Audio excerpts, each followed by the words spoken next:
Joe Biden made it really clear today, if you were watching, that he would allow unelected health officials to dictate your life under COVID. Just concluded an hour-and-a-half long briefing with 7 of our nation's top public health experts. Now, I spoke with the experts today. I also spoke with the experts this morning, and I'll support, rather than tear down the experts, based on the proposal laid out by the experts.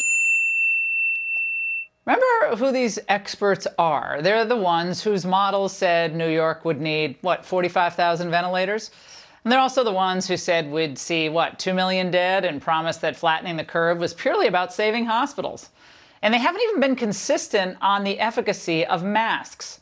So shouldn't it alarm people that Biden would basically turn over key government decisions to unelected experts? Joining me now is Alex Berenson, author of Unreported Truths About COVID and Lockdowns, and Dr. Oskoui, cardiologist, CEO of Foxhall Cardiology in Washington.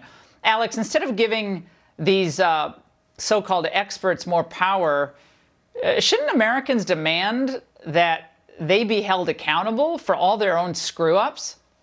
Well, I think that'd be a good place to start. I mean, it's quite clear that the move to lockdowns in March and April was made out of panic. It contradicted decades of public health advice, and there's very, very little evidence it did anything to help slow this. I mean, it may have slowed the spread of the virus, but it didn't really change the course of the virus, as we can now see based on what's happening in Spain and other countries in Europe. And what it certainly did was crush the economies of regions or countries that lock down hard.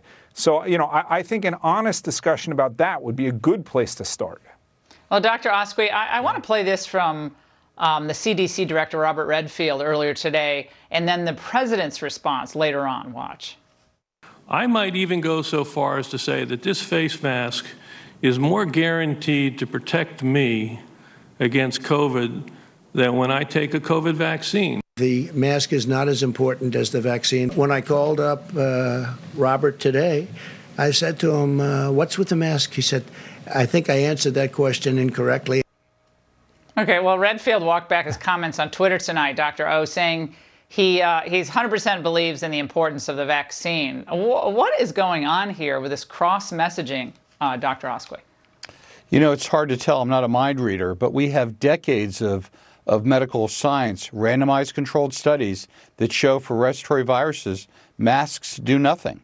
There's really no I remain puzzled as to why we keep pushing mask mandates when we have exactly the Hawaii experience, when they put in some of the harshest mandates anywhere in the United States. They saw case numbers jump up by 8 to 10 times very quickly. I mean, what we're seeing is not anymore really a pandemic. We're seeing sort of a case-demic, and you're seeing a lack of acuity. Masks have nothing to do with any of this. Now, Biden also reminded us that the states, Alex, are not going to have much power in his COVID response. Watch. Right. Uniform national guidelines. We need national guidance as the basis upon which you can open up. There's no national criteria. What's the national criteria for opening schools? They still don't have one. We have to have this national mandate. Alex, this is code for widespread lockdowns, rolling lockdowns, is it not? I mean, first of all, I don't know how he thinks he's going to do that. Is he going to declare martial law? If the last 6 months have proved anything, I mean it. The last 6 months have proved anything. It's that, there's still a lot of federalism in this country. There's still a lot of power at the state and local level. The White House couldn't get schools open. They genuinely wanted to get schools open in a normal way, and they couldn't do it. I want to just add one thing about the mask, because I think it's fascinating. I was just looking up before we came on. You can go back to 1919, more than a century ago. In California, they looked at whether or not masks had done anything. They called them gauze masks then. You can find this online. And the conclusion of an epidemiologist in San Francisco was that masks had made no difference to the course of the epidemic. That was true in 1919, and it's true in 2020.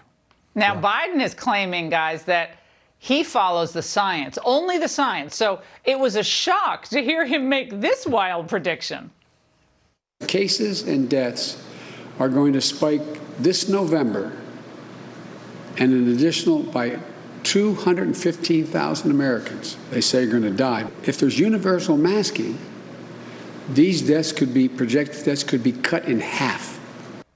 Dr. Oskoui, first of all, it takes your breath away. It's ridiculous, Laura. The reality is, if I thought that Joe Biden was coming up with this stuff on his own and not being given this by his minders, I'd take it as prima facie evidence of mental decline. The reality is he has no scientific basis to say any of this. This virus is dying away through natural herd immunity, and a vaccine may actually be moot. But where the science is, believe me, he'll never be able to produce any reliable sources except the Journal of Irreproducible Results. It's absurd. Alex, we keep hearing this phrase, well, we can get back to some semblance of normalcy when. But the goalposts are always moving. Really quick, close it out for us. Sure. Well, I mean, first of all, Biden is talking about the models, University of Washington models, and those people have been wrong since March, and they continue to be wrong to this day. Yeah. I mean, if an asteroid hits the Earth in December, 1 million people might die. Like that's about as likely as what he is predicting right now. Yeah. If you look, the reason that this post-November prediction is being made is because it's unfalsifiable before the election. Okay. Right now, cases are down, hospitalizations are down, deaths are down. So the people who've been trying to panic the country for 6 months have to point to something that they won't be able to falsify before the election. Yeah, they're running out of time here. Gentlemen, thank you so much. Great seeing you both tonight.